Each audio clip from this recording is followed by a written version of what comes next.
back, everyone. My name is Patrick. You're watching the Oilers Rundown.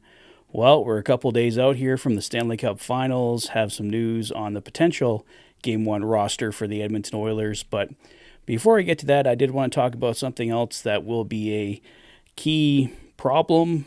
Maybe not a problem, but certainly something the Oilers will have to look at almost immediately following the conclusion of the Stanley Cup playoffs here, and that is their current general manager position.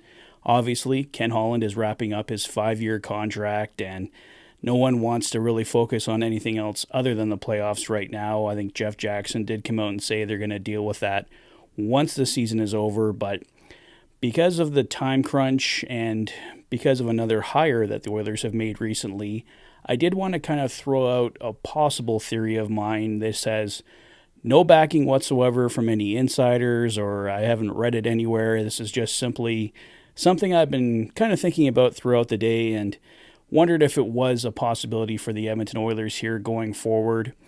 Back on May 30th, they hired Callie Larson as the team's new Senior Director of Player Development. This was a role that Steve Staios was covering for the Oilers before he left to become president and eventually GM of the Ottawa Senators. And Steve Staios in that role was eyed as a possible future general manager for the Oilers, which leads me to wonder, could Callie Larson be a possibility to be taking over as the Edmonton Oilers general manager? Now, I know he was hired as Senior Director of Player Development, but he was a president and GM for the USHL's Dubuque Fighting Saints. Many teams were going after him, trying to bring him into their organization, and the Oilers were the team that finally lured him in. Now, did they lure him in with the promise of, you're the Director of Player Development going forward here, or a possible future GM candidate, possibly as early as this season? I know it sounds a little crazy for him to become general manager right away, but Jeff Jackson does have that general manager experience.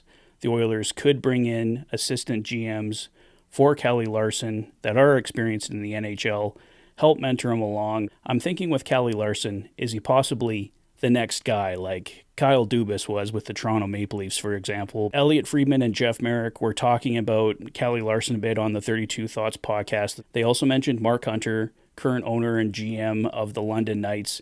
He was a contender, we believe, for the Edmonton Oilers general manager position, but according to Elliot Friedman, he's kind of getting the sense that Mark Hunter and the Edmonton Oilers isn't happening. And with the tight timetable, we believe Ken Holland's retiring. I don't think any of the current assistant GMs, Brad Holland, Keith Gretzky, Bill Scott, are going to be stepping in there to take over.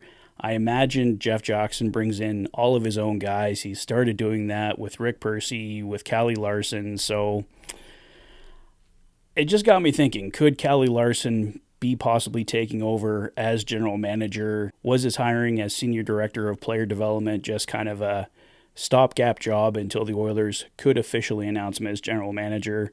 And maybe it's not happening that quickly. Maybe I'm really jumping the gun here, but Callie Larson, if he isn't hired right away as general manager this year, could certainly be a contender. Maybe with the tight timetable, Jeff Jackson just takes over things for the time being and they hire a general manager later this summer. There's a lot of different things that could happen. Whoever becomes the Oilers' next general manager will be inheriting Chris Knobloch as a coach, and with the amazing job that Chris Knobloch has done to this point, that's certainly not a burden to be taking over.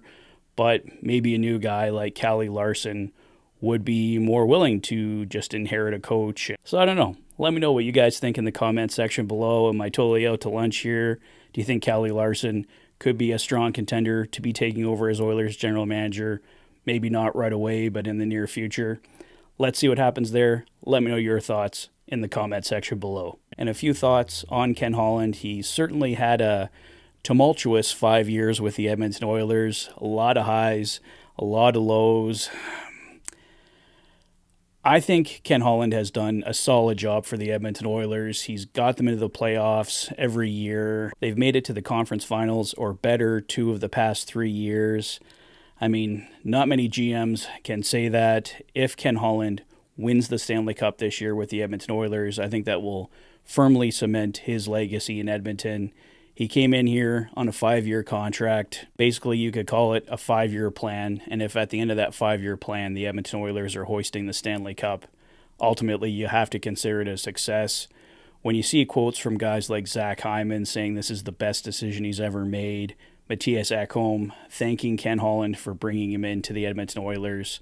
I mean, those two moves alone, getting Zach Hyman, getting Matthias Ekholm, Ken Holland doesn't deserve all the credit for those, but he was the general manager. He made the signings. He made the trades. So you got to give Ken Holland his due for sure. And it looks like this is the end for him here. He's probably retiring. There are the rumors that he could somehow end up with the Columbus Blue Jackets, possibly his son Brad Holland as well. We'll see what happens there. But just wanted to throw out a few thoughts there as we were discussing the Edmonton Oilers general manager position. Ken Holland certainly deserves his props for getting the Edmonton Oilers to this point, and whoever takes over is going to have some big shoes to fill. Let's take a look now at the Oilers' current roster construction going into Game 1 on Saturday. The Edmonton Oilers in practice yesterday were running with a top line of Ryan Nugent-Hopkins, Connor McDavid, and Zach Hyman. Warren Foegele was a placeholder for Evander Kane on the second line. It looks like they're ultimately going to go with a line of Evander Kane, Leon Draisaitl, and Dylan Holloway. That should give the Oilers a solid top 6 going into Game 1. Line number 3 was Ryan McLeod, a combination of Derek Ryan and Sam Carrick, and Corey Perry. I imagine we'll probably see Sam Carrick, at least in the early going, just for the physicality factor. Fourth line was Matthias Janmark, Adam Henrique, and Connor Brown.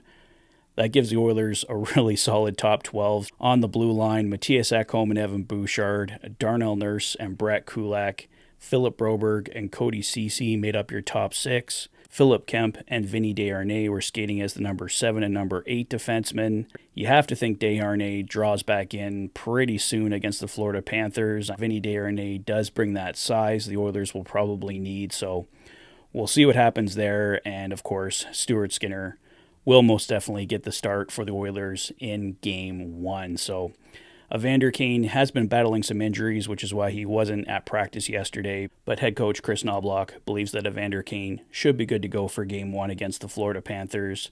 And as I mentioned in my series preview yesterday, Evander Kane versus Matthew Tkachuk will be one of those crucial matchups for the Edmonton Oilers in this series. So hopefully Evander Kane can get over as best he can, whatever he's battling injury-wise, and can be the best he can possibly be for Game 1 on Saturday. So I think that's all I got for today, guys, but let me know your thoughts. Callie Larson, the next GM of the Edmonton Oilers, what do you think? Who would be your picks to take over in the GM role? What do you think of the possible Game 1 roster?